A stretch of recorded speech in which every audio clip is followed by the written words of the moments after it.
Seja bem-vindo a mais um Papo com Gonaia, participação especial hoje aqui comigo, Juliano Calabria, que daqui a pouco vai falar para vocês também. Para vocês que ainda não conhecem o nosso Instagram lá do Papo com Gonaia, entra lá, @Papo com Gonaia, tá passando ao vivo naquela câmera lá para vocês.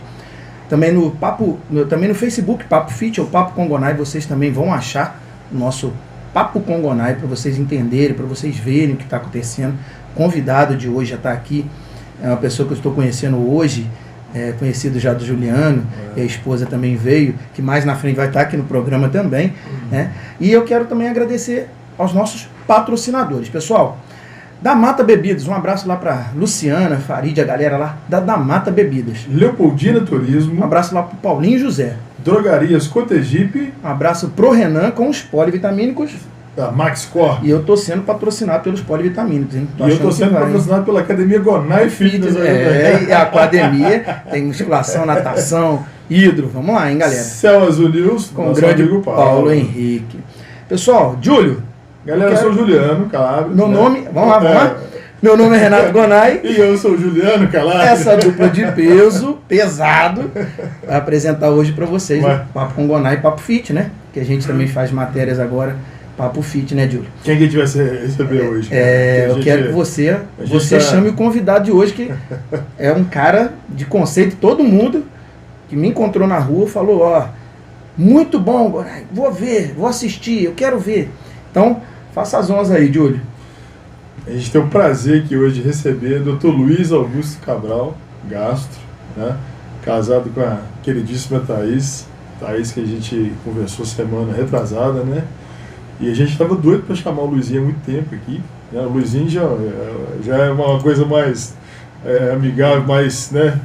Muita gente conhece ele, né? Como o Luizinho, né? Então, é um prazer estar recebendo você aqui. E eu tenho certeza que essa entrevista vai ser enriquecedora para os nossos ouvintes, né? Então, o Renato vai começar essas perguntas maravilhosas aí. Luiz, seja bem-vindo ao nosso Papo com Gonaia, juntamente com o Júlio aqui. Faça sua apresentação, meu querido. Boa noite. Boa noite a todos. Eu fico muito feliz de estar aqui com vocês, de estar passando aí informações para o público, né? E muito boas, tá? Que todo mundo está querendo saber. Então, passando aí informações, dicas de saúde, orientações, que acredito que informação nunca é demais, né? E agradecer aí a oportunidade e mandar um alô para todo mundo aí. Ótimo. Luizinho, para os íntimos, né? Luizinho, tá vendo? Conhecendo você automático. Hoje, é automático. Você não consegue falar Luiz mas Cabral, tem gente que eu falei, Luiz Augusto cara. Cabral. O Luizinho? Falei, é isso aí. Luizinho, faça a sua apresentação, que eu quero saber a sua formação, quando você começou, há quanto tempo tem que você já é médico gastroenterologista? Então, eu me formei em medicina em 2009, né? Fiz gastro em Juiz de Fora, terminei em 2014, depois fiz endoscopia, fiz colonoscopia, também em Juiz de Fora, terminei em 2016 e depois fiz uma subespecialização em esôfago, que eu fiz uma parte no Rio, uma parte em São Paulo. E mais nessa parte de motilidade digestiva, que é uma coisa que assim pouca gente conhece, né? Que são exames, chama pH-metria, manometria, são as coisas mais de funcionamento aí do esôfago, né? Desde que você formou, você não parou, né, cara? Que eu lembro que você teve um período no SAMU. E o SAMU você já foi direto depois de formado, recém-formado, ou já era especializado então, e atuava lá também? Quando eu me formei, eu morei um tempo em São Paulo, em torno de uns 3 anos, aí retornei e aí foi quando eu acho que logo depois eu entrei no SAMU e aí comecei a fazer gastro e endoscopia em Juiz de Fora. Aí ficava, no início eu fazia SAMU mais final de semana, né, porque eu estava a maior parte do tempo lá em Juiz de Fora. E fiquei no SAMU quase 11 anos no SAMU. Eu lembro que a gente encontrava, você estava sempre trabalhando em algum lugar, trabalhando para lá e para cá. Sempre. Foi assim, sempre na função. Bom, vamos lá. Luizinho, onde é que é o consultório seu aí. Fala pra galera que às vezes está ouvindo, que tem dúvida. Onde é que você atende hoje em dia? O pessoal quiser procurar você. Então, a gente abriu... Na verdade, eu já estou aqui em definitivo desde 2016, né?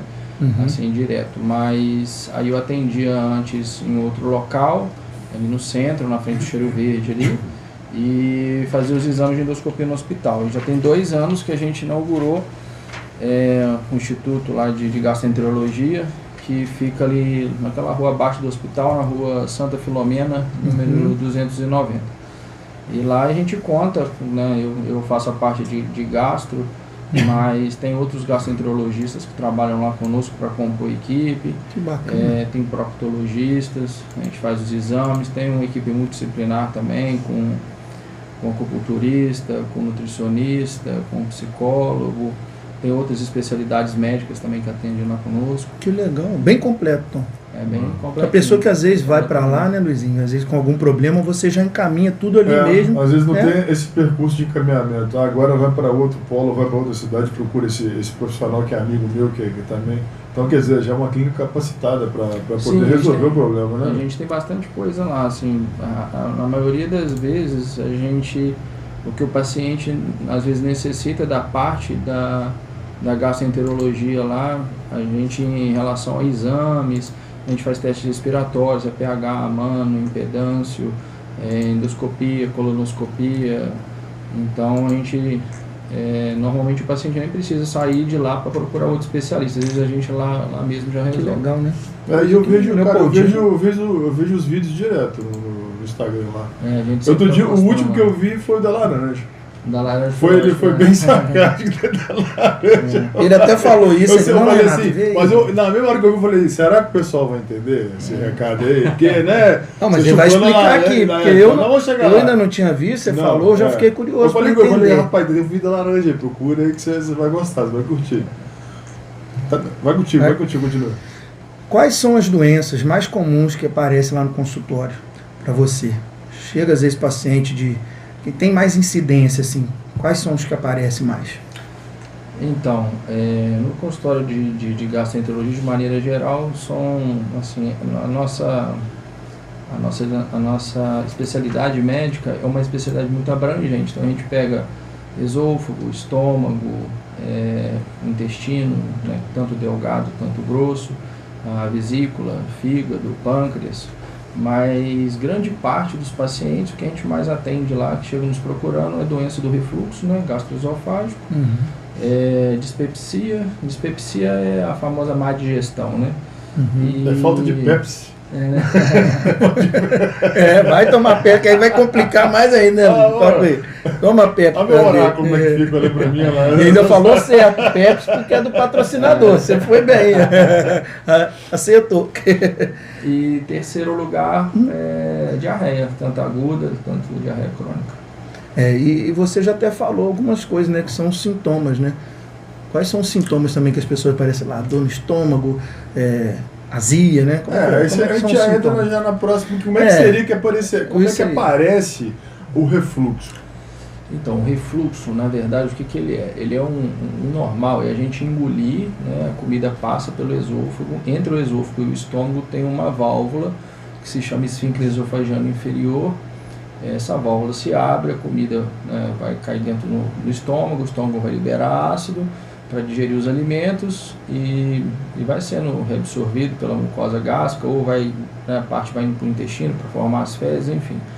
No refluxo, parte desse conteúdo ele retorna de volta para o esôfago por um defeito nessa válvula que relaxa em momentos que não deveria relaxar.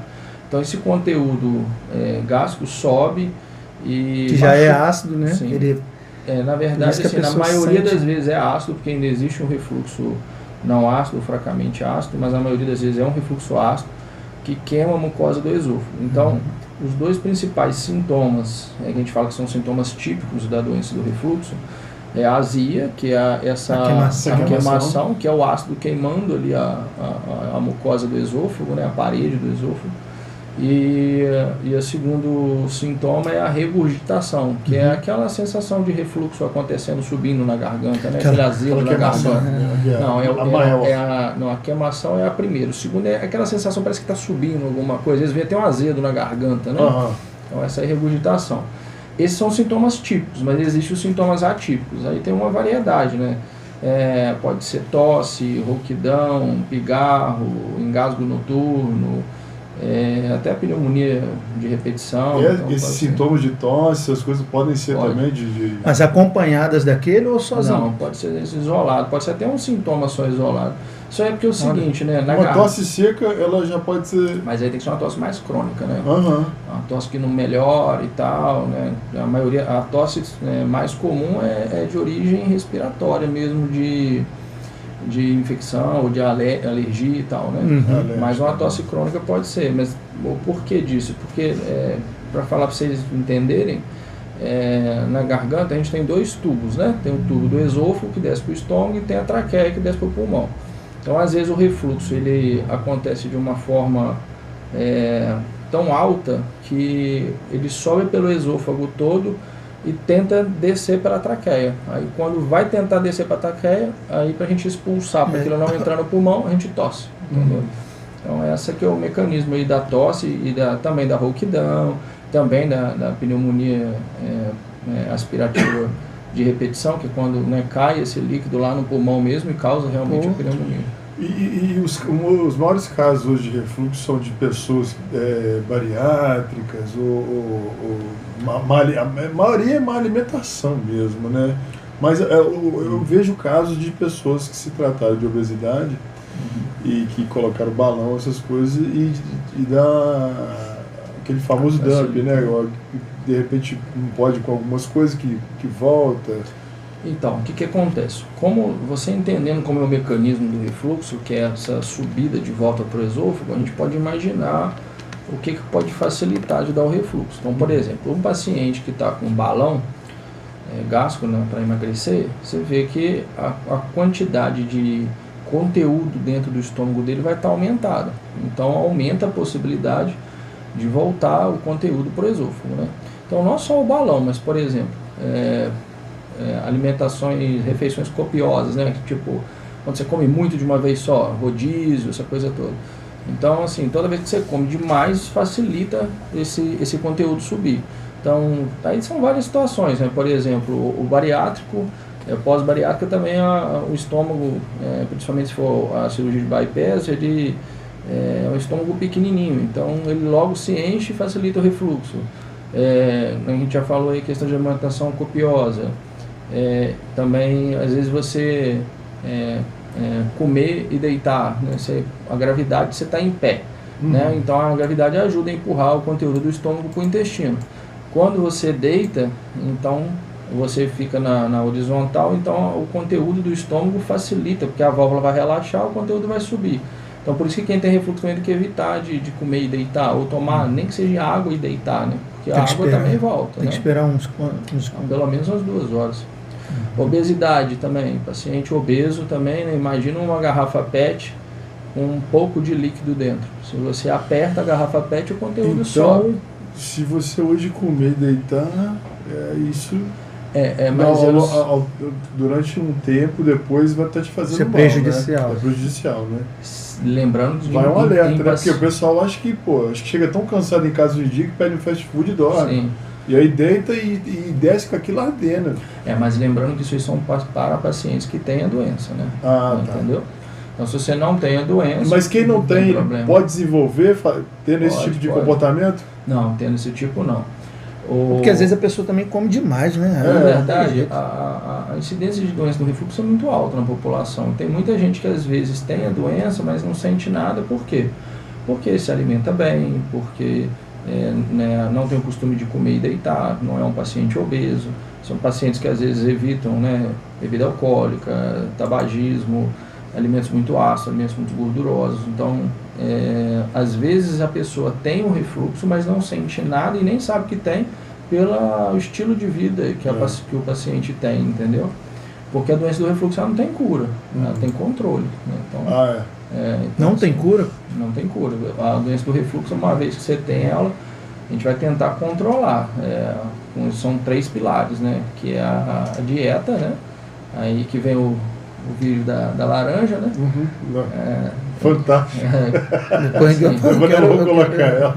Você tem que evitar alimentos gordurosos, chocolate, refrigerante, abacaxi, molho de tomate, café, chamate, pizza, hambúrguer, ketchup, mostarda, maionese, pimenta. Nossa senhora, acabou. Se joga. Vai, professor. Tá vendo meu oráculo? Salgadinho, excesso de farináceos.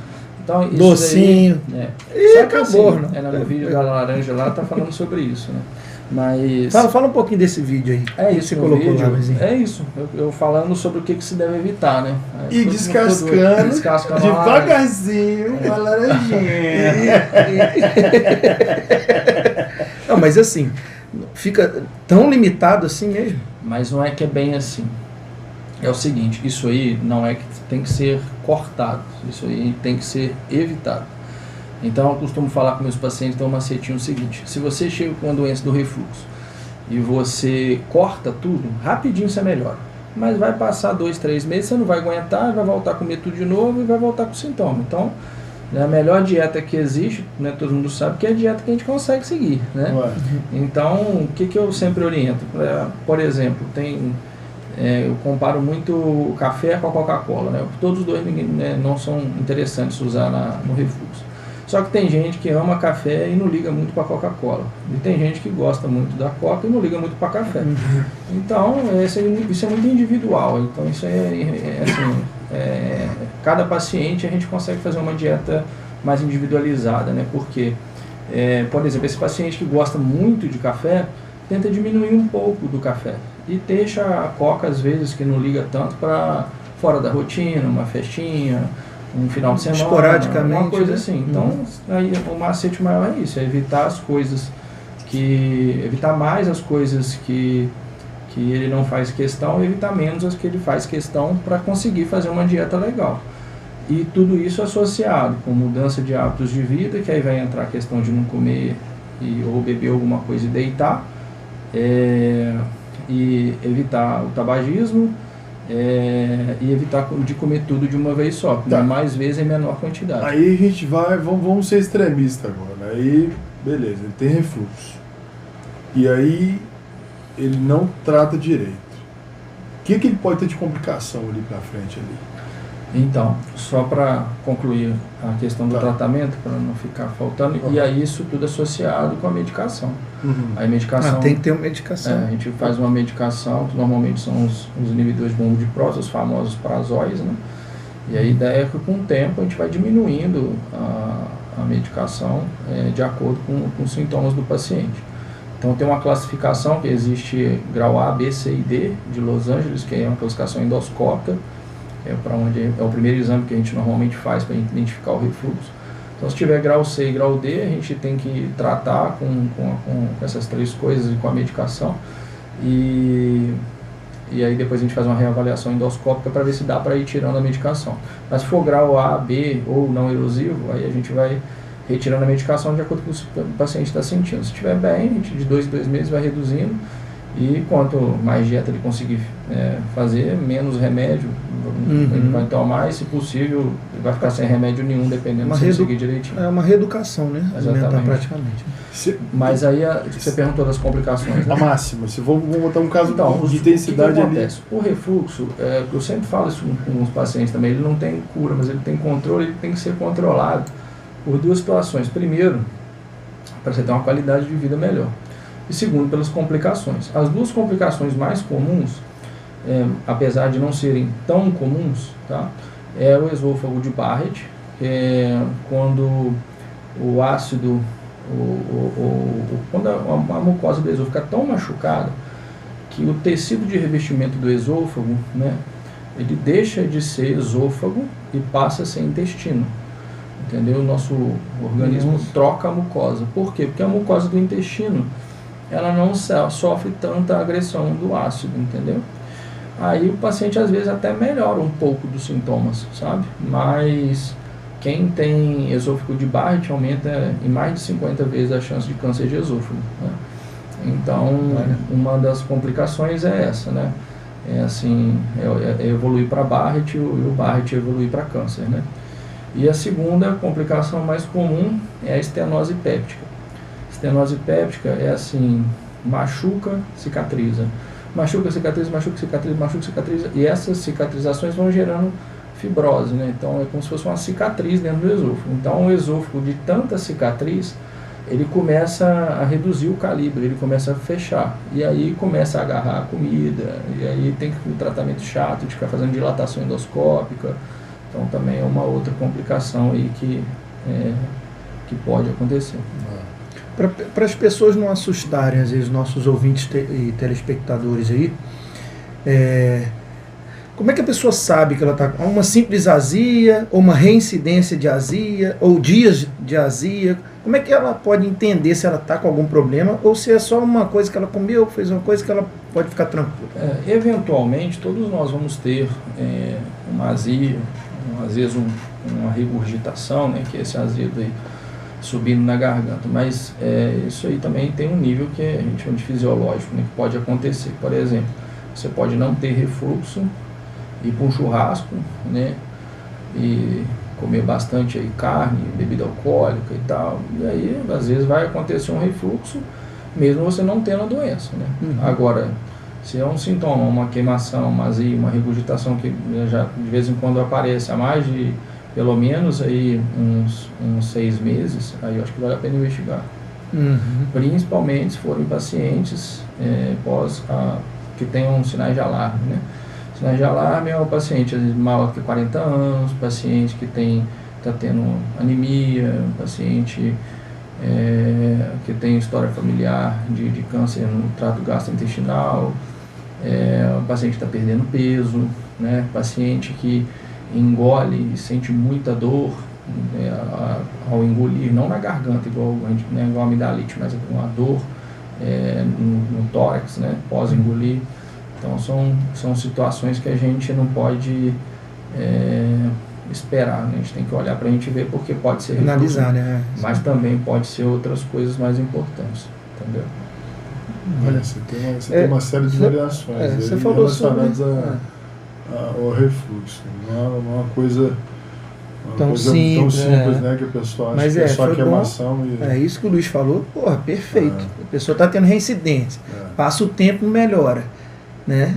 Com certeza tem que observar, tem que procurar, né? Porque é o seguinte, o paciente que chega com queixa de azia e sensação de refluxo, a chance dele ter doença de refluxo é em torno de 80%, estatisticamente. Só que nos outros 20% tem coisas mais sérias que podem confundir com refluxo.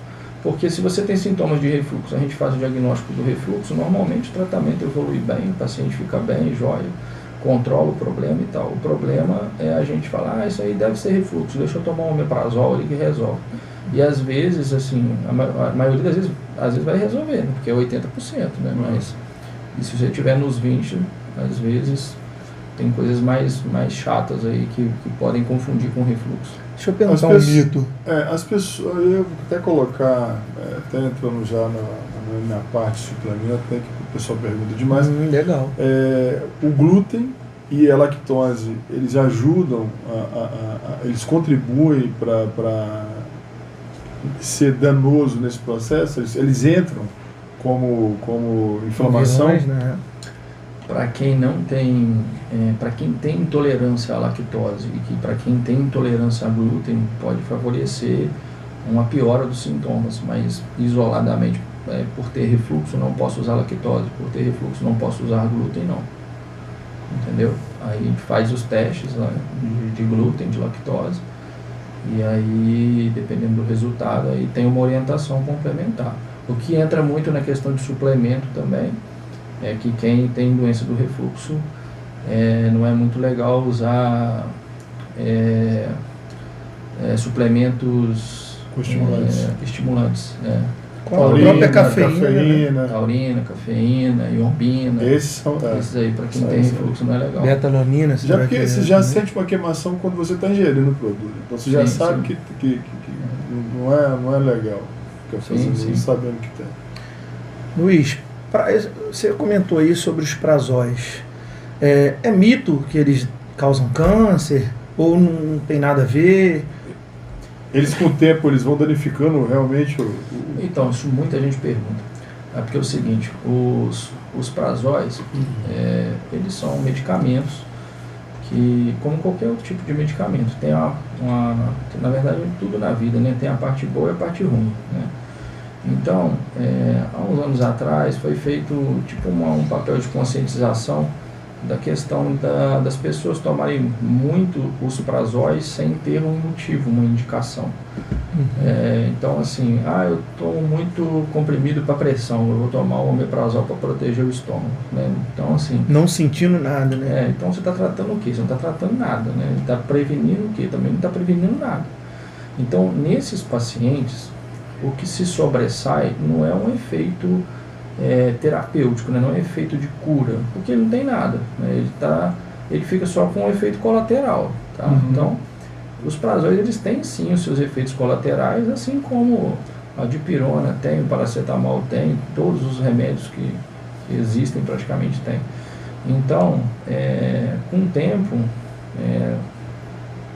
a gente vê coisas às vezes na internet, né? Que o prazol isso, prazol aquilo, prazol dá câncer, prazol não sei o que, mas assim... Muita gente usa errado também, né? Sim. Você falou, prevenir, Exatamente. ou às vezes põe uma dosagem maior, né, Luiz? Agora, para resolver uma úlcera no estômago, no esôfago, no duodeno, eles são excelentes. Para controlar refluxo, eles são excelentes. Mas a questão não é os efeitos, assim, porque quando a gente fala, porque dá isso, dá aquilo, dá câncer, dá Alzheimer, dá um monte de coisa, que sai cada dia sai um negócio diferente. Mas o negócio não é tomar, não é não tomá-lo, é como tomá-lo, entendeu? Porque às vezes você tem uma gastrite que em 2 meses você vai tirar o remédio, você tem às vezes uma úlcera que vai tomar 2, 3 meses, fechou a úlcera, acabou, tirou o remédio. E as pessoas vão tomando aquilo continuamente. E já que a gente está falando de refluxo, a doença que a gente normalmente mais deixa o prazol é o refluxo, porque o refluxo você tem que ficar na menor dose de remédio possível que você não sinta nada. Então, só para vocês entenderem o que acontece, você tomando, é melhor você tomar um esomeprazol, por exemplo, e controlar o refluxo, né, e não ter as complicações do refluxo, do que você não controlar o refluxo e ter as complicações do refluxo. Então, só para assim, falar que não vai tomar o prazol e se complica. Então, a chance maior de você se complicar não tratando o refluxo do que tratando, pensando nos efeitos colaterais. E entendeu? já aproveitando essa pegada do suplemento, né, que a gente estava falando agora, acho que o pessoal também está se perguntando, quem faz uso de ergogênico, se pode ocorrer também o refluxo, né? Que é uma coisa agressiva para o sistema. Se isso também tem a ver, tem ligação, ou ergogênico, você quer dizer? Eu posso estar te apertando com essa pergunta.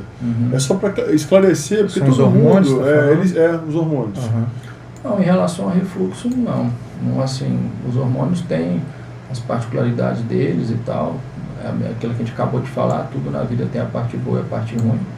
Se for feito com indicação, acompanhamento médico, bem indicado e tal, não vejo problema. Vai ter os efeitos colaterais, como o esomeprazol tem, a dipirona tem, todos têm. Agora, em relação ao refluxo, até onde eu sei, nunca li nada sobre correlação refluxo e hormônios, né? E voltando à pergunta anterior, quantas laranjas você descascou naquele vídeo? Uma só, cara. Isso é diretora nervosa. Foi uma só. Uma só? Foi. Então foi. A diretora tá em cima. Em cima. Luiz, eu já vi pessoas que às vezes, né, se alimenta de uma coisa assim, que é seca, às vezes, um arroz com uma carne, tipo assim. E depois ela sente que, nossa, deu um refluxo aqui, sei lá. Sei que parece que não está descendo. O que ela faz quando acontece uma coisa dessa? E não tem, às vezes, um lugar para correr. O que ela deve fazer? Tomar água, não tomar água, tomar remédio? Então, isso depende muito do sintoma, sabe? Porque, assim, se for tratar de um sintoma forte aí de refluxo, às vezes um antiácido, né? Às vezes vai dar um alívio, né? Mas acho que isso depende muito dos sintomas. Se for uma azia mais forte, alguma coisa, um antiácido talvez não vai resolver, mas vai trazer um alívio, né? Um gastrogel, alguma coisa assim. Mas isso é muito difícil de falar, né? Porque o ideal é ver o paciente, porque as pessoas confundem muito, por exemplo, o refluxo com a dispepsia. E às vezes eles vêm com combo junto, né? Que a dispepsia é a sensação de má digestão. Então, cada caso é um caso, né? É difícil falar assim, se eu tiver assim, o que eu faço, né? Mas uma medicação boa ali na emergência do sintoma de azia seria aí os antiácidos, né? Eu acho que melhoram até melhor do que os prazóis. Os prazóis eles são excelentes, mas eles melhoram rápido, mas não é uma coisa tomou, melhorou, né? Eles são uma coisa mais a longo prazo, né? Por exemplo, tem gente que às vezes tem queimação e fala, quando queima eu tomo.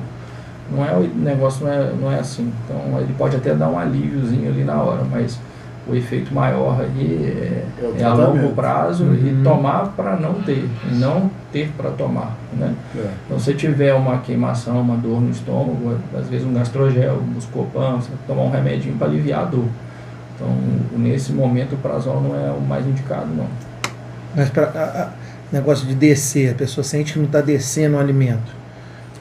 Então, aí vai depender muito do que ela tem, né? Porque aí a gente entra em uma gama de diagnóstico que pode dar, entendeu? Então, acho que... Obesidade, às vezes, também. Aí depende assim, se você sente que a comida está agarrada na garganta e no esôfago ali não desce, aí depende. Porque, por exemplo, pode ser essa estenose péptica que a gente acabou de falar, pode ser tumor de esôfago, também acontece isso, pode ser acalásia, que é um problema na musculatura do esôfago que atrapalha aí a peristalse, né? O movimento de jogar a comida do esôfago para o estômago. Aí cada um vai ser de uma forma, né? Então, se você comeu e agarrou no esôfago e vê que o trem, né, não desce, está ali parado e está incomodando e tal, né? Ir para um gastro quanto antes ou ir para o pronto-socorro, provavelmente vai ter que fazer uma rotina de investigação, aí às vezes uma endoscopia, ver o que está acontecendo, às vezes até uma endoscopia de emergência para desentalar, vamos dizer assim, para a gente poder resolver a emergência e saber o porquê que aconteceu isso, né? Aí o tratamento vai depender muito do que é, né? Estenose pélvica de uma forma, a calase de outra forma, tumor de esôfago de outra forma, vai depender muito do diagnóstico. O que é dispepsia que você falou aí agora? Como é que a pessoa sabe que está com isso? O que significa isso? Então, dispepsia é uma síndrome de má digestão, né? Então, existem duas formas mais que a gente divide, né? Que é a plenitude pós-prandial, que é essa sensação de estufado, empachado, empazinado, comeu pouquinho, parece que comeu muito, né? O pessoal fala muito que tá comeu boi com chifre e tudo, né? Que é a sensação de cheio, de peso. Isso. E a outra é dor epigástrica, né? Que é a dor no estômago, né? Então, a dispepsia é uma síndrome que pode ser causada aí por diversas doenças, né? E aí, quando o paciente chega com essa queixa, às vezes a gente consegue resolver rápido, porque às vezes a gente acerta de primeira aí qual é a causa da dispepsia, mas às vezes o paciente tem uma coisa mais rara, que às vezes demora um pouquinho para descobrir, né? Então a gente preza por passar uma medicação para aliviar os sintomas, e a gente vai de acordo com cada paciente, né, na anamnese, exame físico e história, né, no histórico do paciente, a gente vai tentando descobrir, né, a causa, né? Então tem causas muito comuns, por exemplo, a intolerância à lactose que a gente falou agora, e tem causas muito mais raras, por exemplo, a intolerância à frutose, né? Aqui em Leopoldina, por exemplo... Tem isso, cara? Tem. Em Leopoldina tem um paciente com intolerância à frutose, né? Bem raro. Que raro? Que isso, cara? E assim, hoje em dia é difícil, porque intolerância à frutose, né? Frutose é o açúcar das frutas, né? Só que a indústria alimentícia ainda tira o açúcar das frutas e coloca nos alimentos industrializados. Então, hoje em dia, é complicado quem tem intolerância à frutose, que não pode comer muita coisa, né? Então, a gente faz um acompanhamento de perto ali com o nutricionista e tal, porque não é fácil, não. Como é que é a nossa coisa pra essa galera comer? É complicado mesmo. Stevia? O stevia eu não sei se tem frutose, Dalmatina? não tenho certeza. Mas é Deve ser complicado. Mas é só para assim, coisas doces, né? Porque são Ou as não? coisas mais que eu vejo mais isoladas hoje, é a stevia e dalmatina. Dalmatina bem mais que stevia. Dalmatina é mais restrito, para mais restrição ainda. Mas às vezes pode ser algum açúcar, não sei, que diferente da frutose, né? Às vezes pode ter alguma coisa nesse sentido. Mas aí...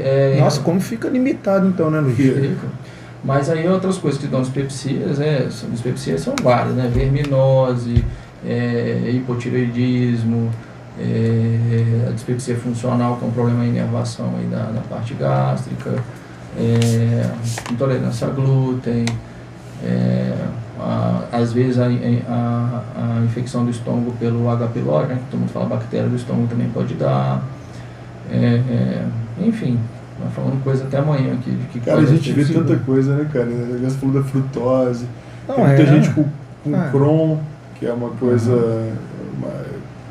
Eu acho que até toda família, se bobear agora, tem uma pessoa que tem, né? Que é aquela limitação lá, gente. Comeu, aí parece que ele é obrigado a ir ao banheiro de imediato. Então, a doença de Crohn é uma doença, a gente chama de doença inflamatória intestinal, né? É uma doença autoimune na qual o intestino ele começa a ser atacado pelo nosso próprio organismo para tentar resolver alguma coisa, só que essa alguma coisa não existe. Isso né? está ligado ao sistema nervoso, cara? Crohn específico, não. Aí seria o síndrome do intestino irritável. Crohn é mais ligado a tem o sistema autoimune mesmo, aí pode complicar, né? Faz as úlceras, então o intestino fica todo machucado e é uma doença progressiva. O Crohn pode pegar da boca até o ânus, né? E pode, se você não trata, a tendência dele é só ir piorando e aí evoluir com complicação. Já a síndrome do intestino irritável, que você falou aí ela tem muito a ver com a parte emocional, né? Que é um problema aí, ela tem 3 tipos, né? Tem a diarreica, constipante e a mista. Então é aquele paciente que às vezes fica nervoso e tem que ir para o banheiro, né?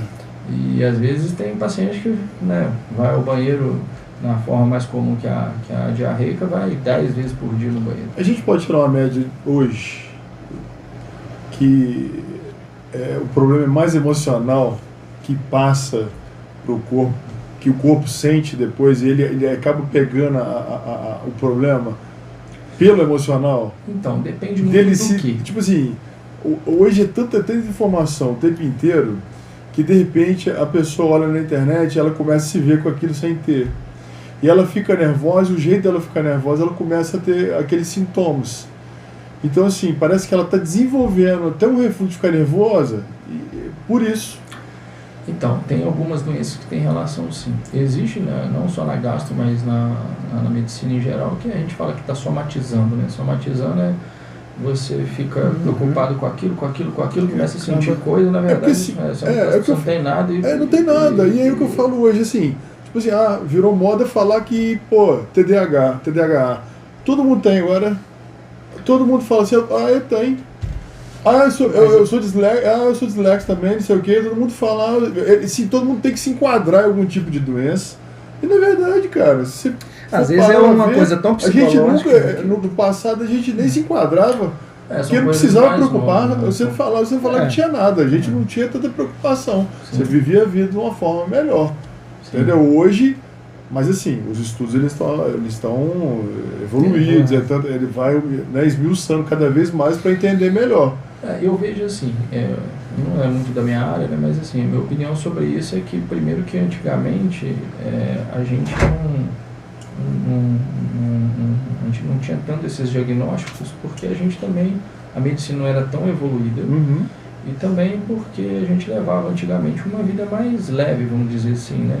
Atualmente as coisas mudaram muito. Você diz da alimentação. Inclusive a alimentação. Também alimentação, mas também tudo também, né? Assim, estresse, sociedade, padrões. Então, acho que violência, o que é o certo, o que é errado. Agora tem que ser assim, assim, fazer assim, se você não faz assim, você vai de fora e tem muito elevado, né? Coisa. Bem, acho que é mais ou menos nesse sentido. Essa questão da dispepsia, voltando nela, Como é que você aborda um paciente com dispepsia? Estou falando certo, tô? Tá? Não, eu tava te fazendo carinho aqui. Carinho. Ó, você ao vivo, já mandei para ele hoje, Arnaldo. Outro dia saiu aí na internet, o pessoal viralizando. Esse rapaz falando que vai pro banheiro no meio do negócio ao vivo. Rapaz, estava aqui no intervalo. Vou lá no banheiro dar uma... intervalo. Tava o mestre sentado aí. Aí, rapaz, eu tô tomando minha água. Eu tomei a minha água inteira antes da hora que eu tava com muita sede. Me deu vontade de ir no intervalo. Foi só ligar o vídeo. Eu passei atrás do mestre e falei assim, pô, vou dar uma ida no banheiro ali. Aí quem tava aqui falou assim, aí eu vou lá dar uma... Não, é brincadeira. Vai falar sobre diarreia daqui a pouco, calma. Vai chegar lá. Eu vou lá dar Pelo amor de Deus. Rapaz, cortaram o vídeo, estão rodando. Viralizou. Eu falei, aí, estão te zoando, senhor. Não precisa nem fazer corte. Boca aberta. Como é que a gente aborda um paciente, por exemplo, com dispepsia? Então é isso, a gente faz uma anamnese detalhada, examina. Ele tem um sintoma, vai lá, aí chega lá vai chegar isso daí, doutor, estou empazinado, empachado, tudo que eu como está estufando. Então esse paciente, a gente vai, eu costumo falar que a gente faz um funil de diagnóstico, né? Porque se a gente for pedir tudo que dá dispepsia, o paciente vai por conta de fazer exame e gastar dinheiro. Então a gente pede o que é mais comum, para a gente ver, entender, né? o que é mais importante, né, de diagnósticos importantes e estatisticamente mais comuns naquele paciente de tantos anos, se é sexo feminino ou masculino, que tem um sintoma dependendo do horário, se tem correlação com algum tipo de alimento ou não. Tipo a anamnese? Anamnese, que é a entrevista, né, e depois o exame físico. Aí a gente define os exames que a gente pede a princípio, né, passa os medicamentos para ele ter um alívio e vamos atrás do diagnóstico. Aí vai depender muito de cada paciente, né, do histórico, enfim. Tem paciente teimoso, doutor? Tem, né, tem que ter. Que fala, não estou comendo muito não, só come até cair. Mas isso daí a gente vê direitinho, a gente leva até na... Já vai para nutricionista, né? Tem que ir, porque senão... A gente leva até na brincadeira, mas a gente, durante a consulta lá, acaba que a gente consegue saber o que ele está fazendo, mesmo ele falando o contrário. A gente entrega. A gente tenta fazer lá um jogo de cintura e tal. Eu lá na academia sou a mesma coisa. Mas você ganhou gordura e ganhou massa junto, o que está acontecendo?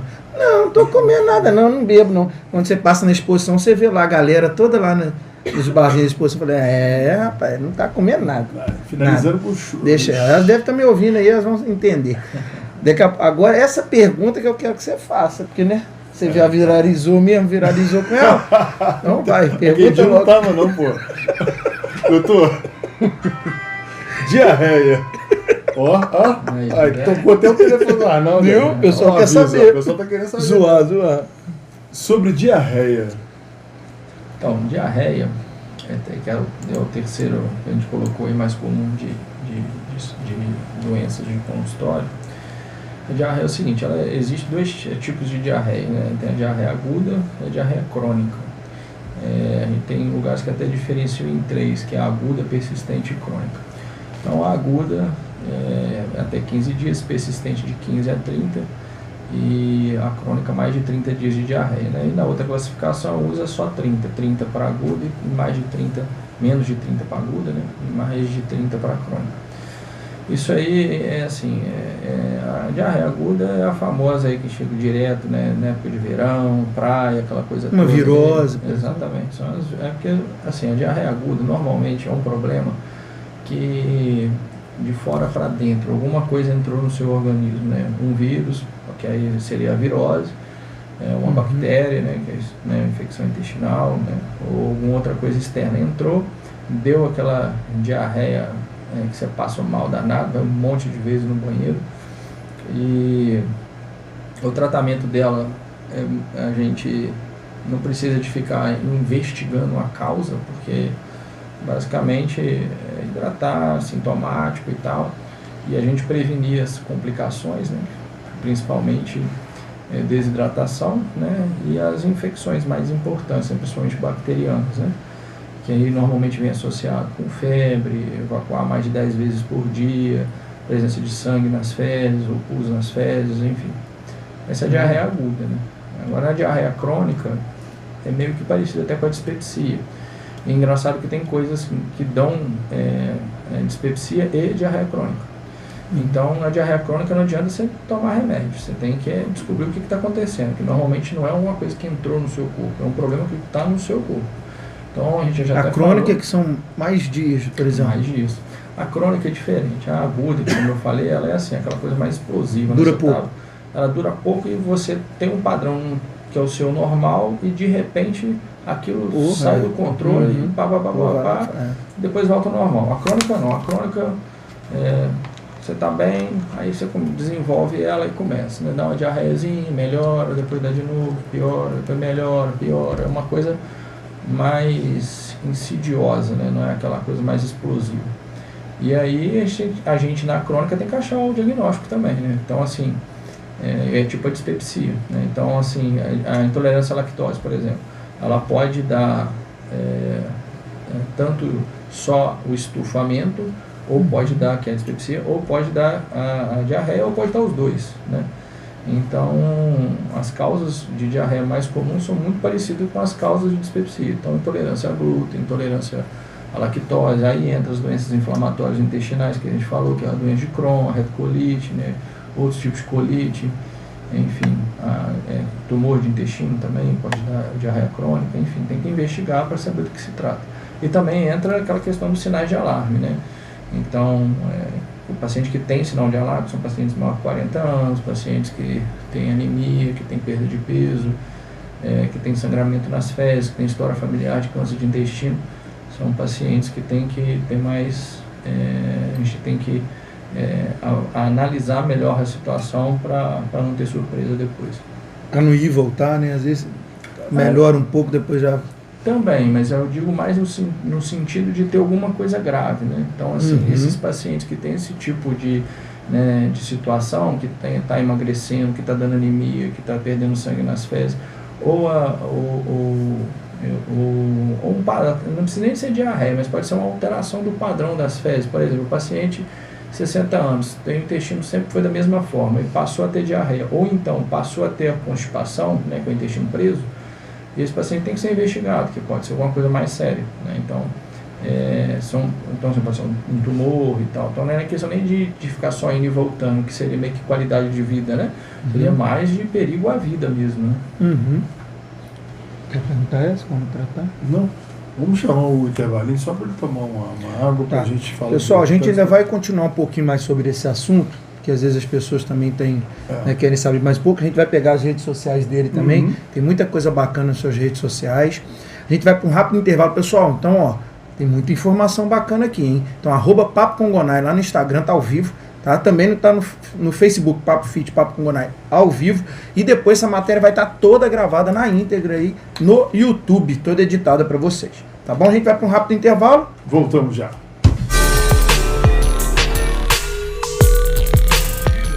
Renato Gonai. Estamos de volta. Renato Gonai, Juliano Calabria e Luiz Cabral, né? Nosso gastro de ouro. Dr. Luiz Cabral. É isso aí. Luizinho, para a gente. É isso aí. Vamos continuar naquela última pegada sobre a questão da diarreia. Então a pessoa está com aquele sintoma, está tendo aquilo que você falou, que às vezes dá alguns dias, às vezes dá rápido. Como é que ela trata isso? E tem diferença, claro, né? Deve ter. Daqui são poucos dias, daqui aquelas mais crônicas. Como é que a pessoa trata? Tem que tomar, às vezes, aquele negócio para a flora intestinal? Como é que é água e sal? Como é que chama aqui? Soro caseiro, soro caseiro também. Então, a diarreia vai depender disso que a gente falou, se é aguda ou se é crônica, né? Se tem menos de 30 dias, o tratamento é sintomático, né? Então, um probióticozinho, né? Para poder melhorar a flora intestinal, que são, vamos dizer, aquelas bactérias do bem, né? Para poder controlar aí o PB8, um Sinfor, alguma coisinha. Floratil, medicação fora. Enfim, tem que tomar, né, Luiz? Ajuda bastante. Fez aquilo porque tá alguma coisa errada. Então a ideia é o quê? Hidratar bastante para evitar aí a principal complicação, que é a desidratação, que aí entra sorinho caseiro, reidrate, pedialite, enfim. Hidratar bastante, o probiótico, se tiver cólica abdominal, tomar um antiespasmódico, né, Buscopan, Tropinal, né? E se tiver vômito, um remédio para vômito, enfim, a diarreia aguda é bem tranquilo, né? Então, se não tiver complicações. E observar sinais de infecção, que às vezes tem que tomar um antibiótico, né? Às vezes tem que tomar, né, o Anita, né, que é uma medicação que serve também para controlar. É de verme, mas ele serve também para alguns tipos de virose. Que legal. Ele é principalmente rotavírus e tal, ele encurta um pouco do tempo da diarreia aguda, entendeu? E já agora, então, só recapitulando, então sintomáticos que a gente acabou de falar e observar se não está tendo algum tipo de complicação para agir de uma forma diferente. Mas na maioria das vezes é só sintomático aí já resolve. Agora, a diarreia crônica, aí vai depender, né, cara? E se for intolerância à lactose, é um tratamento, glúten é outro. Vai ter sempre, né? Aí vai depender do que for. Lactose comeu, vai ter, né, exatamente. Aí tem intolerância à lactose causada por SIBO, né? SIBO é um excesso de bactéria dentro do intestino que às vezes dá intolerância à lactose e também dá dispepsia e às vezes também dá diarreia, entendeu? Então, se for SIBO é um tratamento, né? Se for intolerância à lactose primária, né, que é a deficiência de lactase, aí vai ser outro tratamento. Se for glúten, outro tratamento. Se for doença de Crohn, tratamento, retocolite, outro tratamento, aí vai tumor, outro tratamento, aí vai depender muito do diagnóstico, né? Uma coisa importante que eu acho que é legal o ouvinte estar escutando aí é a questão dos medicamentos que fazem, que é o loperamida, né, o famoso Imosec, né, que pode ser usado na diarreia crônica, mas na diarreia aguda não é legal usar não, né, porque se for uma coisa infecciosa, meio que você está segurando lá tudo dentro de você, né? Então na diarreia aguda eu não recomendo o Imosec, né? Diferente da crônica, né? Na crônica você não está com infecção, você está com alguma coisa de errado no seu organismo, né? Que a gente falou de dentro para fora, que a gente pode estar tomando medicação sim. Lógico que o ideal é com orientação médica, né? Eu tenho essa dúvida até pessoal que aconteceu comigo. Existem alguns alimentos. Ainda bem que você falou que aconteceu comigo, né? Porque antigamente o programa do Serginho Grossman, a pessoa falou assim: eu tenho um amigo que aconteceu com um amigo. Você passar por. Ainda bem que você falou, você não, mas aconteceu comigo, sim, quando eu morava até em Macaé. Não agarrou nada. Não, é isso que eu ia falar sobre essa questão da diarreia. Por quê? Existem alguns alimentos que eles são mais assim, se eles não tiverem num ponto legal, eles podem causar diarreia, pode ter mais bactéria. Por quê? Eu falo isso porque eu não estava acostumado, eu não gostava muito, né? Agora eu peguei trauma, né? Na época eu peguei trauma de vez da comida japonesa. Eu comi bastante também, mas alguma coisa tinha ali que não, cara, me passei um mal, não sabia se era pela frente ou por trás, porque o negócio tava feio. Às vezes, entendeu? Tem alguns alimentos do peixe. Às vezes acontece. Você pega, às vezes tem peixes brancos que o restaurante já fala assim, não coma mais de 100 gramas dele. Isso aqui é um combo. Mas era só haddock e salmão. Haddock muito. Aí eu não sei. Muito óleo. Aí se foi, o que deve ter causado? Um amigo meu, né, na época, foi bactéria, dentro de alguma coisa. Então existem alimentos que são mais propícios que a gente tem que tomar. Coisa crua, né? Às vezes mais cuidado, né? Então, na verdade, todos os alimentos aí, peixes e carnes que a gente come cru, a gente aumenta o risco de ter essas situações, né, de gastroenterite por não estar passando porque ali o cozimento, a fritura, o quente, né, ajuda a matar a bactéria. Mas eu, por exemplo, eu e a Thaís aqui, minha esposa, a gente come japonês quase toda semana. Eu estava começando a gostar. Mas que é um risco maior. Então o ideal é você ir num lugar que você conhece e foi num lugar assim, os top lá de Macaé. Cara, peguei trauma. Só o cheiro da comida crua japonesa é a mesma coisa. Entendeu? Então, realmente, os alimentos que não são cozidos, né, tem que ter uma atenção especial. Sim, o risco é muito frutas maior, não lavadas. Sim. A própria bactéria do estômago que a gente está falando agora, você pega por água e alimentos contaminados por ela, né? Você pega a bactéria. Então, tem que tomar cuidado, tanto para essas gastroenterites aí, e tanto para outras situações aí, outras contaminações, né, não bacterianas também. Vamos fazer aquele turno do tempo de sempre? de pegar de pandemia Isso para aí. cá. Boa, ótima ideia. Se aparecer, se os casos foram mais recorrentes agora, ou em 2020, no começo da pandemia, você trabalhou mais em cima de casos semi-descobertos, ou essas coisas já começaram a aparecer já de refluxos maiores nessa época? A gente sempre tem essa pergunta Porque de também 2020, tem um lado até psicológico. porque a gente ficou guardado. Se a gente ficou guardado, a gente começou a ter mais fast food. Então o índice começou a aumentar dessas coisas, até fora o psicológico que afetava. Então a gente entra sempre nesse túnel, parece maçante toda vez a gente falar de pandemia, Porque todo mundo viveu um divisor de águas de doenças. E eu acho que de lá para cá, de tanta coisa que foi colocado, vacina, remédios para tratar, e tanta doença respiratória que também faz parte de todo o processo, o que você fala pra gente de lá para cá, cara? Então, eu vejo... Se as complicações foram ficando maiores, piores de serem tratadas? Eu vejo, assim, a questão da ansiedade, que eu acho que foi uma das piores coisas que teve da pandemia para cá, na minha especialidade, existem várias situações, né, praticamente todas as doenças gastrointestinais, elas têm uma situação que não as doenças elas não são geradas nas gastrointestinais, né, pela ansiedade, mas a ansiedade ela piora praticamente todas as doenças gastrointestinais. Então vamos supor que você tenha dispepsia, né, que você tem vamos colocar em grau de intensidade, que de 0 a 10 às vezes os seus sintomas seria 2, 3. Então aquele paciente às vezes muito ansioso, né, em vez de ele sentir o 2, 3, ele sente no 8, entendeu? Então o problema é o mesmo, o negócio é a percepção dele por causa da ansiedade. Então eu vejo que muitos pacientes tiveram aí uma piora dos sintomas pós-pandemia e aumentaram também o número de pacientes com isso, mas pela questão da ansiedade em si.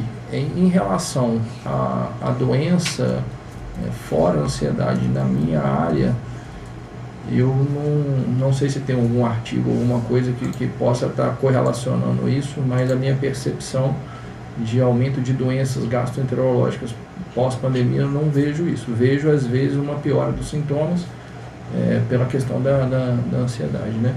Existe até, eu já até dei uma palestra uma vez falando disso, né, do nosso intestino é o nosso segundo cérebro, né? Então, é muito correlacionado. Então, com a pandemia, gerou aquele pânico de medo de morrer, né? E eu lembro quando eu fui pro CTI Covid, até despedi da minha família, né? Hoje a gente fala isso, parece até engraçado. Você na frente da pandemia? Foi, né? Conta um pouquinho aí pra gente. E então foi uma Você despediu da galera assim mesmo? Mas era um negócio, porque hoje parece até assim, uma coisa meio exagerada. Na época, né? Mas na época, cara, a Thaís já estava grávida ainda, né? Do Bernardo, então a gente ficou aí praticamente eu e um outro médico só, que é o Dr. Tarcísio, um abraço para ele aí. E praticamente nós dois aí ficamos na linha de frente aí praticamente um ano e meio, né? Uma época eu aprendi muito, na época que eu costumo dizer que foi a época que eu me senti mais médico, né? Porque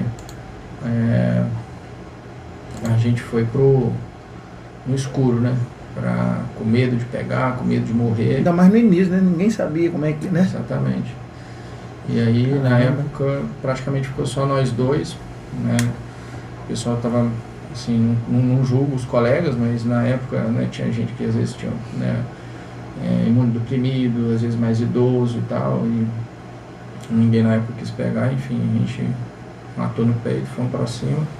E acabou que a gente virou referência aqui na região toda, na época, veio cidades vizinhas aí, até maiores, nas cidades maiores, os pacientes vieram para cá e tal.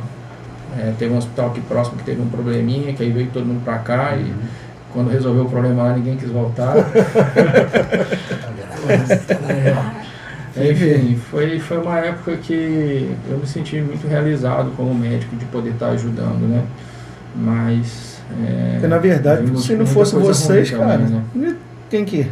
Né? Foi bem puxado. Mas eu fico feliz de ter participado, né? Tem o Dr. Delano fala que falava assim na época, não, daqui a uns 50 anos vão falar da passagem do Covid em Leopoldina. Vai falar que 2 malucos, Tarcísio e o Luizinho, assumiram aquilo lá, deixaram as mulheres grávidas em casa, não é? E foram para a linha de frente. Porque agora, agora a gente ainda, né, ainda fala e tal, mas na época... Você ficava no hospital, como é que era essa questão? Casa, hospital? Não, a gente ficava, porque praticamente a gente era um médico, né? Então o Tarcísio 12 horas? Fazia 24, depois, as coisas foram mudando também, né? Porque inicialmente era de uma forma, era só visita, depois teve o CTI, aí depois começou acho que, se não me engano, começou com essas 24 horas, eu fazia 24, o Tarcísio fazia 24, eu fazia 24, ele fazia 24, aí a gente ia revezando. Assim, tiveram outros médicos que às vezes faziam um plantão ou outro, mas o bruto mesmo, mas na época lá foi nós dois mesmo. Né? E quanto tempo nessa batalha, cara? Então, eu não sei dizer o certo, mas que ficou assim, só praticamente nós dois, foi acho que 1 ano e alguma coisa. Caramba! Tô te falando, eu sempre encontrava com o Luizinho, cara. Você viu um semblante de cansaço, assim, de entrega. Não, 24, você 24. Você vê que sempre de entrega do melhor dele. Não foi de abortar a missão, né? Sempre enfrentou, sempre trabalhou. Agora ele falou, matou no peito e teve que ir, foi. Na época, é o que eu falo, que graças a Deus, assim, a gente conseguiu recuperar muita gente. Felizmente tivemos perdas também, né? Como o mundo todo teve. Mas independente do desfecho final, todo mundo na época ficou agradecido a gente. Uma época que era muito complicado, porque além de ser uma doença, né, que é grave, o paciente ficava no CTI e não podia ter visita, né? Então o paciente entrava e a família ficava assim, não conseguia ter contato, não sabia como que as coisas estavam indo. Então a gente diagnósticos de melhor, pior, não sabia o que passar. Então, aí o que a gente fazia, né? A gente dava o nosso telefone para os familiares todos, né? Eles ligavam para a gente para pegar notícia, a gente, né, quando estava mais tranquilo o plantão, às vezes gravava um videozinho para mandar para a família. Pô, legal. Então, foi bem legal. Mas assim, foi bem legal porque acho que criaram um setor lá para isso. E todo mundo que quando tinha alta, que poderia sair, era feito, batia palma, tinha todo um corredor ali para poder... A plaquinha eu venci, bem legal isso daí. Então tem muitas recordações boas dessa época. Então, recordações ruins também, né? Tá gravando. Coisas tristes, né? Casais que faleceram no mesmo dia, então umas coisas bem...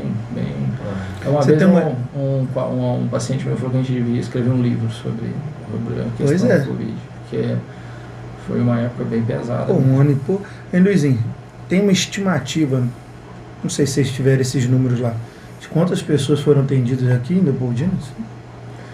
Cara, não faço nem ideia, porque... Foi muito tempo também, você né? lembra das ondas? Então tinha assim, tinha a época que era loucura, mas tinha a época que ficava mais tranquilo, né? Então foi muita gente. Muita gente, a gente, como era referência aqui das nossas cidades, né, aqui próximas, né? Então ia muita gente para cá também, né? Então, mas assim, porque já tem um tempinho já, né? Não lembro de quantidade de atendimentos, de internações, essas questões eu já não lembro mais. Cara, mas coragem, né? Menino novo, hein? Bateu de peito e foi. Senão também ferrou. Chamava o Tarcísio também mais na frente para vir aqui. Eu não sei quem é. Né? Você tem a gente fica, não tem negócio de a gente estar falando da sequela do Covid. Você sabe que eu tenho uma sequela até hoje? Não é não do Covid. Na época, eu atendia tanto telefone, mas tanto telefone, com a família me ligando, mandando mensagem, ligando, que eu sei que todo mundo tem isso, né? Mas eu sou demais. Eu toda vez eu acho que o meu celular está tocando, que o meu celular não tem musiquinha, o meu só vibra. Vibra? Não, eu vou atrás, estou em casa, perguntar, você vê, eu vou lá pegar meu celular que está tocando, chego lá, não está tocando. Mas isso acontece direto, porque na época eu atendia tanto que aquele negócio ficou na minha cabeça. Qualquer barulho parecido, o cérebro já entende que... Vamos lá. Olhando aqui suas redes sociais, primeiro, Luizinho, passa a sua rede social pro pessoal, o pessoal que quer te encontrar lá no Instagram, por exemplo, como é que ele acha? É @drluiscabral.gastro. E aí a gente está vendo aqui a rede social, o Instagram do Luizinho. Cara, que Instagram bonito, eu até falei com ele aqui no intervalo, muito bem construído, eles vão até estar modificando coisa, então muito legal. E você tem uma frase bem bacana que eu gostei muito, que você já coloca lá: te ajudo nas dores de estômago e da barriga. É mais ou menos isso que as pessoas vão lá procurar sempre? Então isso aí a gente colocou um termo mais abrangente, né? Mas as dores de estômago, junto com que entra na questão da dispepsia, né? E o refluxo e a diarreia são os mais comuns, né? E dor na barriga é um termo assim, dor abdominal, várias doenças podem evoluir podem dar, né? A dor abdominal, né? A dor na barriga. Então foi um termo que a gente encontrou para poder o paciente que está sentindo aquilo, né? Já vê no Instagram, tem várias postagens aí que já vão estar orientando sobre o que fazer, tem parte aí mais de dicas, de orientações, né? Então é mais para mostrar para o público que esse tipo de paciente vai ter uma ajuda mesmo aí no Instagram. Fala novamente a sua equipe multidisciplinar que você tem lá.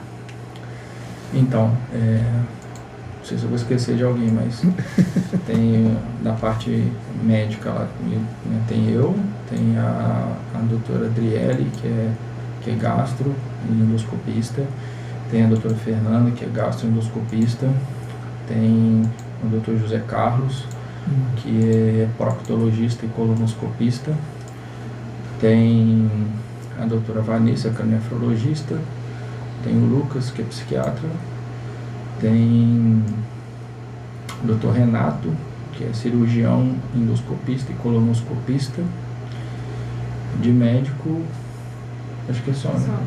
E tudo relacionado ao estômago ou não? Eles atendem também para outras coisas? A nefra de rins, né? Então, tem vários psiquiatra também. Tem muito a ver com a gastro, né? Igual a gente acabou de falar, mas nutricionista. Compõe a equipe. Tem a nutricionista é a Rafaela, e tem o psicólogo William, tem a Lilian, que também é psicóloga, e tem o musicoterapeuta, né, o Luan. Legal. E tem o pessoal lá, tem a Silmara e a Cassiana, que são as recepcionistas, tem a Ia, que é a de Serviços Gerais, tem o Ricardo, que vocês conhecem, o Malabi? O Malabi. O antigo do SAMU e do Hospital da é técnico de enfermagem. Tem a Marinês, que é técnico de enfermagem, tem a Lídia, né, a Lidiane, que também trabalha no SAMU, que também é técnico de enfermagem. E tô esquecendo de alguém deles. Cara. Que isso, cara? As pessoas que vão lá. Um consultório, uma clínica, hein, doutor? Crescimento. E assim, né? O bom que é igual a gente falou, chegou lá, você consegue, né? Tudo lá, identifica lá, já faz a questão da nutricional lá, né? Pode ficar. Não, agora eu arrepio. Porque a pergunta toda vez você vai ver agora. Começou. Não. Olha, Bom, eu não sei se vocês vão tratar esse tema na pergunta, mas 2 exames especificamente são feitos lá na clínica com o Dr. Luiz Augusto Cabral. Antigamente eles eram um pouco indicados. De uns tempos para cá, cresceu a indicação para esses exames. Inclusive médicos que não são da área gastro estão fazendo indicações para tanto a endoscopia como para a colonoscopia. Alguns dizem até que são exames preventivos, até para um tipo de prevenção, Como o senhor vê esse crescimento na indicação desses exames? E a gente sabe que dos 2 exames as pessoas sentem um pouco de receio ao fazer, principalmente colonoscopia, pela questão do preparo para o exame, que é algo que é bem, assim, causa um incômodo muito grande na pessoa. Enfim, como o senhor vê, então, o crescimento na indicação desses exames? Médicos que não são da área gastro indicando esse exame para os seus pacientes. Meu Deus, olha, viu? Olha a sua colocação. Olha a sua pergunta, cara. Oh, meu Deus do céu. Enfim, vamos lá. É importante a sua colocação, porque, principalmente em se tratando de colonoscopia, mas assim, esses são exames que já existem há muito tempo, né? A questão do crescimento, eu acho que é mais pela a questão da conscientização até da classe médica, né, sobre a prevenção, mais tratando em colono, a prevenção de câncer de intestino e de outras doenças, né? Então, vamos falar primeiro da endoscopia. Endoscopia é um exame que às vezes ele é o primeiro exame de muitas situações, né, para a gente poder investigar, às vezes, como a gente acabou de falar, de refluxo, principalmente naqueles sinais de alarme que eu falei aqui, para a gente descartar câncer de estômago ou outras doenças tipo úlcera, enfim. Tem várias situações que tem que indicar. Só que ele não tem uma indicação formal na literatura médica para prevenção, a endoscopia. Tem autores que defendem que pacientes que têm história de câncer de estômago com mais de 40 anos para realizar esse exame de forma preventiva. Porém, isso não é de rotina, né? Eu, por exemplo, cada caso é um caso, mas na maioria das vezes o paciente chegar lá no consultório e falar: tenho 45 anos, vim fazer um famoso check-up. Tem 45 anos, não vai fazer endoscopia, a não ser que ele sinta alguma coisa, né? Tem uma dor de estômago, tem uma anemia que a gente não sabe por que eu tenho anemia, né? Não faz o preventivo se não tiver alguma coisa. Exatamente. Por quê? Normalmente, quando você tem alguma situação mais grave no estômago, né, um câncer, uma úlcera, alguma coisa, você tem sintomas. E a maioria das lesões, a gente chama de pólipos, né, no estômago, são pólipos que são, a gente chama de pólipos de glândulas fúngicas, são pólipos que normalmente não evoluem para nada perigoso, né? Diferente do intestino. No intestino, a partir dos 40 anos, mais ou menos, a gente pode ter ou não a formação de verruguinhas no intestino. E essas verruguinhas que a gente chama de que são os pólipos, né? Esses pólipos, eles são pólipos adenomatosos, né, que são os mais comuns, tá? Diferente do estômago, que não são, a maioria não são pólipos adenomatosos, são aqueles pólipos de glândulas fúngicas. Os pólipos adenomatosos, que são mais comuns no intestino, eles podem evoluir para câncer. Então, assim, é um pólipo pequenininho, que não fez nada, cresceu, ficou maiorzinho, virou um pólipo maior, e aí ele sofre, a gente chama de displasia, né? E a displasia, ela vai de baixo grau, vira depois de alto grau, depois vira o câncer, e depois um câncer invasivo. Então, a colonoscopia é um exame que é muito importante fazer a prevenção, né, com a coluna, né? A coluna, ela tira, durante o procedimento, ela tira esses pólipos, essas verruguinhas fora. Então, a maioria das pessoas, né, que tiveram câncer de intestino, tiveram porque não fizeram prevenção por colonoscopia, né? Então a gente tem até famosos aí que faleceram recentemente, Pelé, Robert Dinamite, né, que são pessoas que provavelmente não fizeram essa prevenção com colono para tirar esses pólipos e acabar que virou a questão do câncer. A prevenção de câncer de intestino é o seguinte: a gente orienta os pacientes que têm mais de 45 anos para fazer a primeira, se não tiver história na família de câncer de intestino.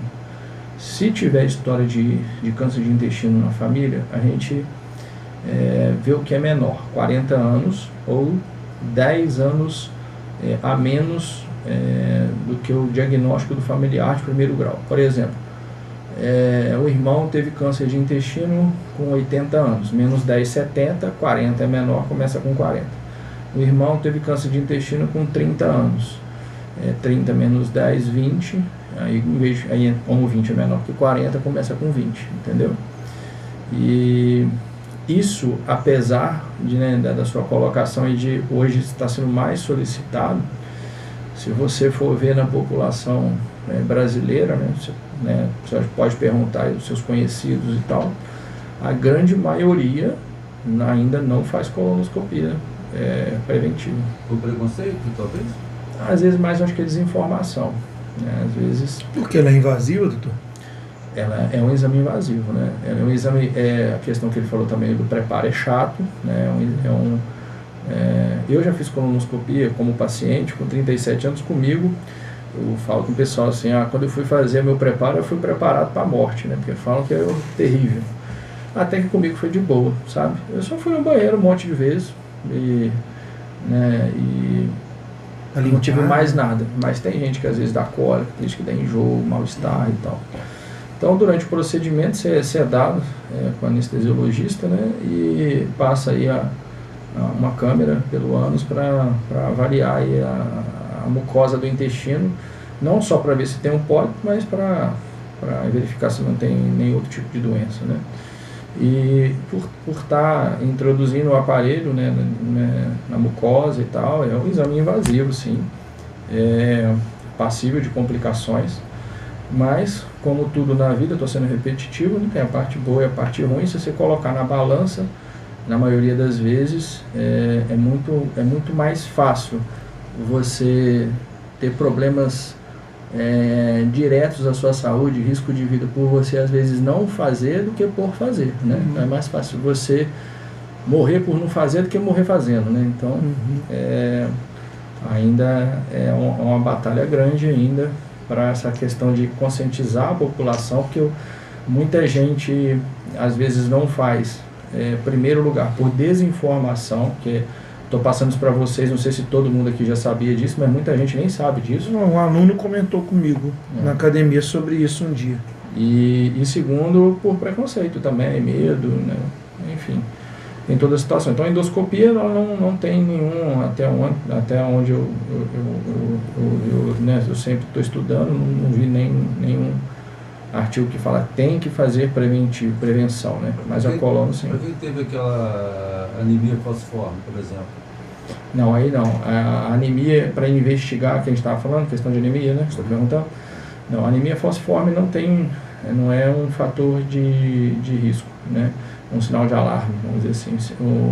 A anemia que a gente procura investigar é uma anemia microcítica hipocrômica, né? Que é a célula está mais branquinha e está menorzinha, né? As hemácias, né?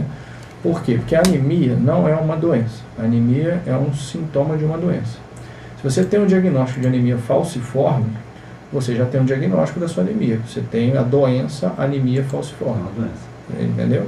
Agora, se você tem uma anemia, né, e vê que você vê que o ferro está baixo, a ferritina está baixa, a hemácia está pequenininha, está clarinha, bem escrito no hemograma, nas observações lá embaixo. Então você está tendo anemia por quê? Tem que saber o porquê. E se você toma, por exemplo, a suplementação com ferro, ela vai melhorar. Ela vai melhorar, você vai parar de suplementar, ela vai baixar de novo. Então a gente tem que saber o porquê, né? Entendeu? Porque isso pode ser, por exemplo, coisas bobas, né? Pode ser, no caso de mulheres, um fluxo menstrual aumentado, né? Mas pode ser coisas mais importantes, uma úlcera, um tumor no intestino, no estômago. Então é muito perigoso que às vezes o paciente está com anemia, vou tomar um remedinho aqui, vou tomar isso. Então a anemia vai melhorar, mas o que está dando anemia não descobriu. E aí depois quando descobre já está complicado, né? É muito bom conversar com o Luizinho, né? Parece que você tá numa... Pô, bom pra caramba, parece informação que você tá numa consulta. boa. E ele te dá tranquilidade. Que você vai ficando mais... Você vai ficando mais interessado no que tá por vir, ele tá falando aí, né? De concluir. Você quer mais? Não, tô falando sério. Você fica assim, quero mais, velho. Agora eu tô querendo consumir o conteúdo dele, agora eu quero mais. Não, Renatão. Porra. Você tem uma pergunta aí, boa pra fazer, aí que você queria fazer não, aí, né? vai que você, essa aí é de sua cara. Não, essa aqui é o seguinte. Depois daquela viralização, essa aí ficou sua cara aí, ó. Não, assim, ó. Tá, tem aqui um tópico. Mas esse daí aqui, eu ia ó. perguntar também. Tem um tópico aqui. Se existe forma correta de fazer cocô. E se ele boia ou não, se isso é um problema. Essa aí procede, Júnior. Viralizou. Aí, ó. Depois daquele dia você quer saber. É mais ainda, né? Ligamento, cara. É certo Mas, falar constipados? É certo falar? Constipação. Pra mim isso era gripe, né? Então, confunde com congestão. Congestão é nariz, constipação é intestino. Entendeu? Em relação à forma melhor de fazer cocô, a gente tem os nossos antepassados, né, os índios, né, que faziam cocô de cócoras, né? Então naquela posição seria o ideal, né? Mas como a gente faz no vaso, aí a gente, pela posição que a gente fica sentado no vaso sanitário, a gente faz força e acaba que facilita a gente de ter problemas hemorroidários, aquela coisa toda. Um jeito de tentar melhorar essa posição é você colocar um banquinho debaixo do vaso, pra você levantar as pernas e fica meio que de cócoras. Para mudar o ângulo. Para mudar o ângulo. E a questão das fezes boiar ou não, quando as fezes boiam muito, é porque você está comendo muita gordura, alto teor de gordura. Né? Que legal, pelas fezes você identifica. Renato, posso aproveitar outra pergunta? Uhum. Um caso de nível nacional que chamou a atenção foi da Preta Gil, né, que enfrentou uma situação de câncer. E numa entrevista dela, ela alertou as pessoas a verificar o formato de suas fezes. Porque de repente, pelos formatos da fezes, você poderia já ser chamado a atenção para um possível tratamento e tal, alguma coisa nesse sentido. Segundo a entrevista, as fezes sendo assim, no formato... Mais finas, né? Mais finas e tal. A gente chama de fezes em fita. Né? Pensei que você falar sobre isso. Se realmente o formato da fezes pode despertar alguma coisa da pessoa procurar um tratamento, um exame. Sim, esse vídeo, inclusive, é uma entrevista que ela fez na Ana Maria Braga. Aí, até no meu Instagram, se vocês olharem aí, eu tenho essa entrevista com ela aí, ela conversando. Enfim, existe isso sim, né? Existem indícios que a gente tem que investigar o porquê que está acontecendo uma evacuação de forma diferente, né? Então, desde diarreia crônica, desde o seu intestino é normal, passou a ficar mais solto. O seu intestino é normal, ficou mais preso. Teve, isso falando isoladamente, não precisa de ter todos. Você ter perda de sangue nas fezes, você ter uma anemia que não sabe por que está com anemia, e você ter fezes em fita, né, as fezes saem amassadas, né? Qual que é a lógica disso? Que você pode ter um tumor no intestino que está comprimindo as fezes, então você está fazendo uma força, ele está sendo espremido quando tumor, e as fezes, em vez de sair do tamanho normal, sai com calibre reduzido. Então é sim uma das situações que a gente tem que procurar para ver. Engraçado que assim, depois que a Preta Gil deu essa entrevista, e depois que eu coloquei isso no meu Instagram, muita gente procura por causa disso daí, né? Então é aquilo que a gente está falando, do valor da informação, né? Uhum. Porque às vezes uma pessoa também dá um exemplo, né, dela, então já liga, ainda mais ela que tem, né, mais fama, já liga um alerta. Inclusive você vê essa parte aí, se não me engano, o meu vídeo aí com mais... eu tentei achar aqui. Vamos ver aqui, a gente pega os rios aqui e a gente vê qual é o maior. É o mais visualizado. Esse aqui, ó, vem aqui, aí era para estar aqui fixado, mas... Não, ele não está fixado, não. Não? Vamos ver aqui.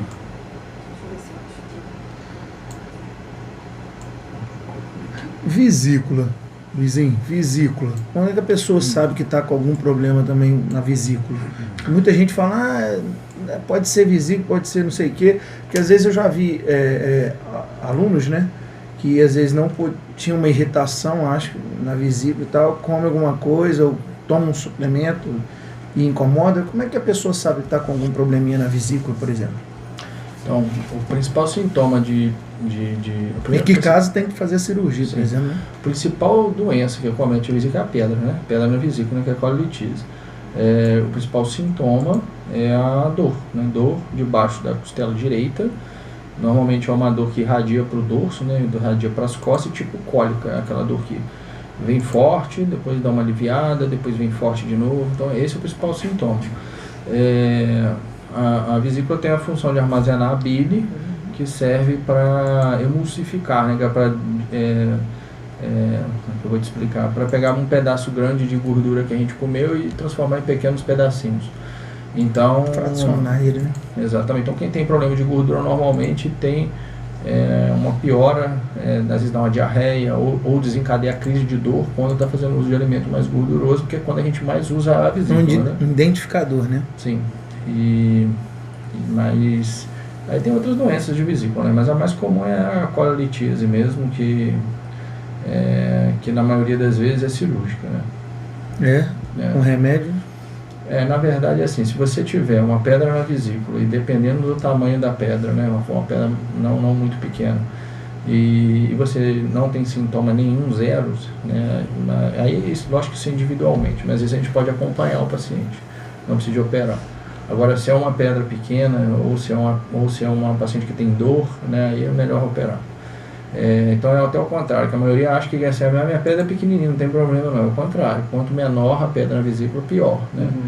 Porque da vesícula a gente tem uns canalículos, né, que ligam a vesícula no fígado, no pâncreas e no intestino, né? Então eles têm uma via de escoamento em comum, né, que é um ducto que chama colédoco. Então as pedras pequenininhas, às vezes elas tentam sair da vesícula e pode se impactar, e aí se impactar entre a vesícula e o fígado, vai inflamar a vesícula, né, da colecistite. Se impactar entre o fígado e o pâncreas, vai inflamar a vesícula e o fígado, né, então hepatite e colecistite. E se impactar entre o pâncreas, né, e a ampola de Vater, né, que é a saída para o intestino, aí, que é o mais grave, aí pode inflamar a vesícula, o fígado e o pâncreas. Então pancreatite, hepatite, colecistite, né? Então as coisas podem ficar mais complicadas. Né? Pessoal, infelizmente a gente já tem que começar acompanhando, né? Partindo para o final do programa, dá vontade de ficar aqui. Ô, Luizinho, cara, eu tenho um monte de perguntas, vejo uma e quero fazer outra. A gente vai ter que, né, começar a falar, né, a encaminhar o programa para o final. E eu queria ver, né, colocar aqui para quem está curtindo a gente, desde quando a gente colocou o painel do Luiz, quem está curtindo, quem está comentando, né? E eu vou lá, vou começar, daqui a pouco o Júlio comenta na outra página. Underline Ivozil, a Thaís, Benates Foods, que é a nossa aluna lá também, que vai vir aqui. Fãs revistas Renchins, Alcione 22, Dulcinea Cabral. Isso aqui depois Ângela Junqueira. A mamãe da Thaís. Ângela Junqueira, Ângela A. Junqueira. Dr. Alex Carvalho. Arnaldo Espíndola também já curtiu. Marcos Marinato também aqui da rádio. Ana Riosdal, meu cunhado. E ainda tem mais, ó. Cadê aqui a página que eu coloquei? Demais aqui. Deixa eu ver.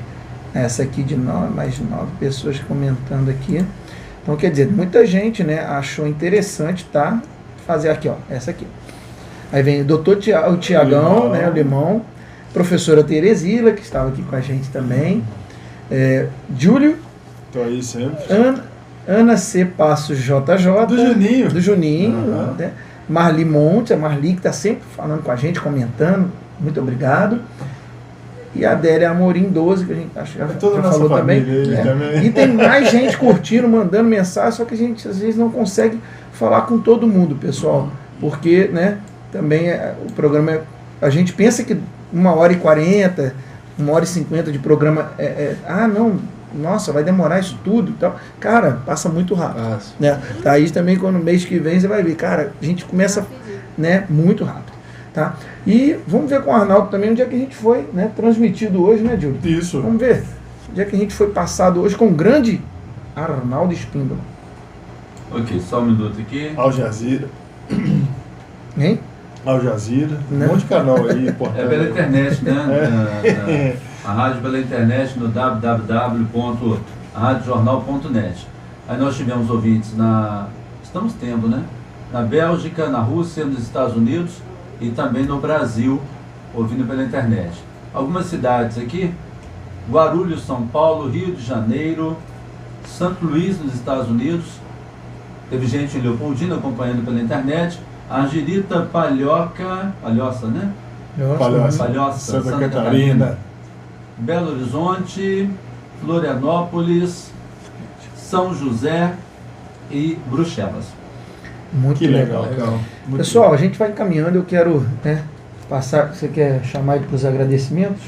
Vamos agradecer os patrocinadores, né, que estão com a gente, que a gente não fez no intervalo. Pessoal, vamos agradecer então, né? A galera que está aqui com a gente no canal, que acredita no nosso trabalho. Da Mata Bebidas, Leopoldina Turismo, Drogarias Cotegipe, com os polivitamínicos, MaxCorp, Academia Gonai Fitness, Academia, e Celso News. com o grande youtuber Paulinho. Paulinho tá sendo... Vamos chamar os Cadê? agradecimentos? Vamos, bora. Luizinho, pô, cara, foi top de linha você aqui. Eu acho que se a gente ficasse mais aqui, tinha muito mais dúvida. Foi muito legal o contato da Thaís, que perguntou o Juliano passou para mim, ela também, poxa, adorei. E eu queria que você fizesse aí seus agradecimentos finais. Se você quiser também falar novamente sobre a clínica, onde é que fica, para o pessoal saber que você é um profissional exemplar de excelência. Então, eu queria agradecer a presença aí a vocês.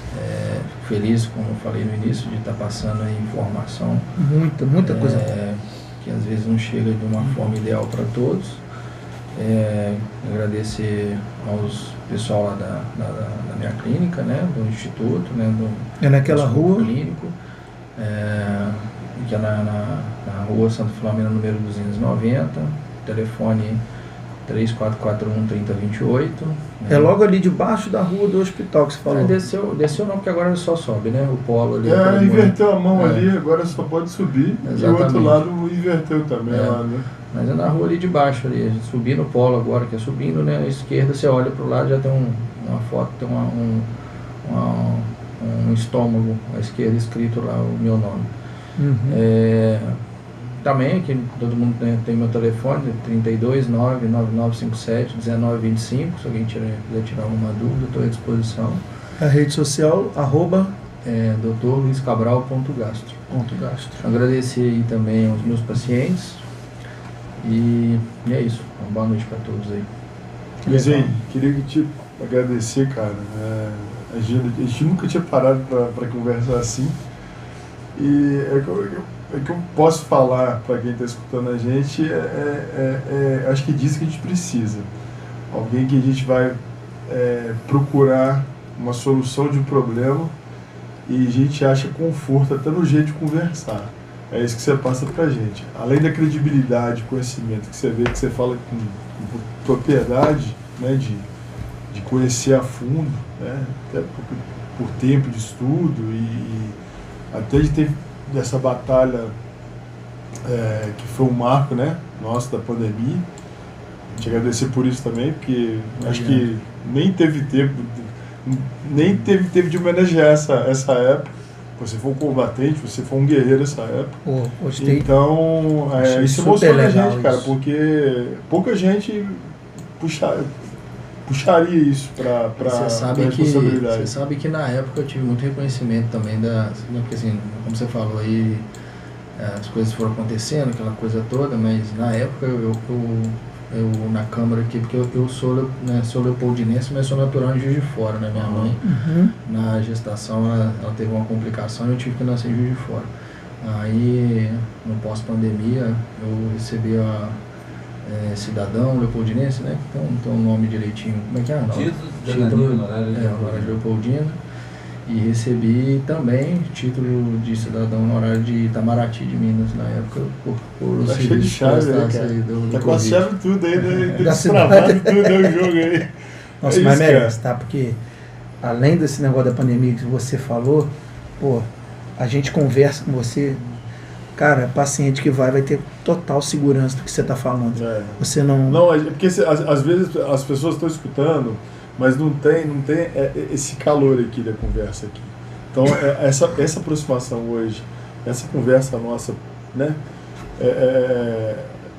foi muito aconchegante, cara. Eu tô te falando, isso aqui dava 4, 5 horas de papo aqui para perguntar tudo aqui com paciência. Ele fica na dele, ele tem prazer de responder. Cara, você explica perfeitamente. Você vê que o prazer de exercer a função. Gosta do que faz, muito, né? Vem bem à frente de tudo. E creio com certeza que nossos espectadores e ouvintes, adoraram e vão ver depois essa matéria toda tanto lá no Instagram, que ela fica gravada, né? E galera, também no YouTube. Acompanha os rios lá que eu curto demais, viu? Pô, muito legal. Gol da Laranja, tem bastante lá, é só entrar lá. Pessoal, só tenho a agradecer a todos que ficaram aí com a gente, né? Tem gente que às vezes não vê na hora, vê depois, às vezes a gente vê que a visualização do dia deu 30, 20, né? Depois começa a aumentar muito. Então é isso aí que é o bacana, a gente trazer informação boa para vocês, né? Eu só tenho a agradecer. Mais um programa, né, Júlio, pra gente. Tá? Semana que vem a gente tá aí de novo. Arnaldo, muito obrigado. Oráculo, muito obrigado. Luizinho, muito obrigado. Thaís, muito obrigado. Mês que vem, né, a gente vai marcar o seu também. Pessoal, até o próximo programa, tá? Tchau. Beijo.